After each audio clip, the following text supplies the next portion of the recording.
Hello everyone, magandang gabi sa inyong lahat and welcome muli sa ating YouTube channel, Bagong Pilipinas, Old Queen TV. Mga idol, panibagong video na naman tayo tungkol po sa lumang barya na kasing ganito mga idol. So, pakicheck lang po ang inyong mga lagayan, baka mayroon kayong ganitong uri ng mga barya mga idol dahil po ang baryang ito ay tumataas po ang kanyang value sa mga bilihan ngayon sa mga onlines. Kaya nga iligpit yung mga idol at itago maigi kung kayo ay may barya na ganito. Okay mga idol, ang ating topic ngayon tungkol sa baryang ito, no? Ang baryang ito mga idol ay 10 Santim Queens 1969 po. Ang baryang ito, yan po ang ating topic. Pero bago ang lahat ay nais kong batiin ang lahat po na taga-subaybay sa aking YouTube channel. Thank you so much sa walang sawang panunood. At sa lahat po ng mga Queens Collector, no? Maraming salamat and shout out sa inyong lahat. And higit sa lahat mga idol, ang sa lahat po na mahihilig sa ganitong kwento tungkol po sa mga lumang barya. So wag niyong kalimutan, isang like at subscribe lang po ang ating kailangan, no? Okay mga idol, hindi na tayo magtatagal at ating tatalakayin ang bariyang ito kung magkaano po ang bilihan sa online, lalong-lalo na sa Nomista.com at saka sa eBay at saka sa Etsy.com, no? Yan po ang ating alamin kung magkaano po ang bintahan.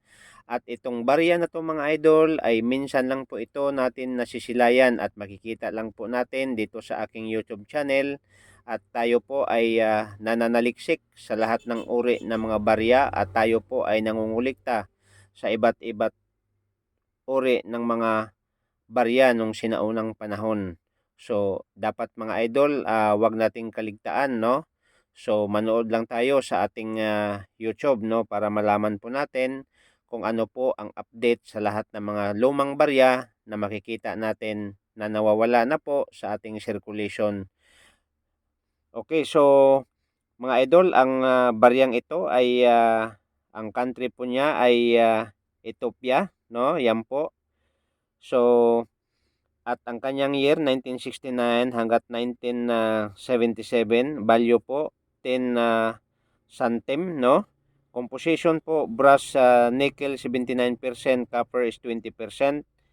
And ang kanyang bigat po mga idol ay nasa 4.5 grams at ang kanyang diameter 23 millimeter. Ang thickness po ay 1.4 millimeter. Okay mga idol, ang baryang ito ay mataas po ang kanyang value dahil po ang kanyang mintage ay nasa 12,000 lang po ang mintage sa baryang ito.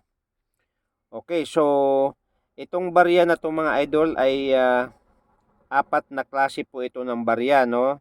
Okay, so apat na uri ang baryang ito na nailabas nila, no? So doon po sa Addis Ababa, Ethiopia, no, 1903, no? Yan po ang kanyang date at nung naglabas pala sa Berlin, Germany, 12 centuries pa ito mga idol, ang date po na naglabas sila sa mga itong uri ng mga barya, no? At saka sa Royal Mint, Yan Trisand, no? And United Kingdom 1968. And the Franklin Mint, Wawa, Pennsylvania, no? United States 1964.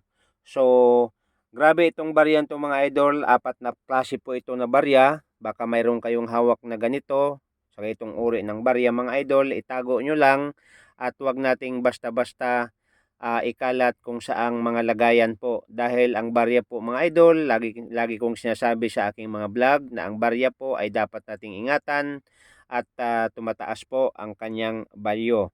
So ngayon mga idol, ang baryang ito ay pupunta na tayo doon sa kanyang price doon sa mga online, lalong-lalo na sa kilala po sa online sa bintahan ng mga barya, no? And Nomis.com, no? Ito po, binibili po at binibenta nila ng $11, may $7.40, may $6.50 no? Yan po sa Numista.com, pwede nyong bibisitahin yan mga idol, ang kanilang bilihan at ang kanilang bintahan din po sa mga baryang ito. At doon naman mga idol sa ebay.com PH, no? So $15 to $11 po ang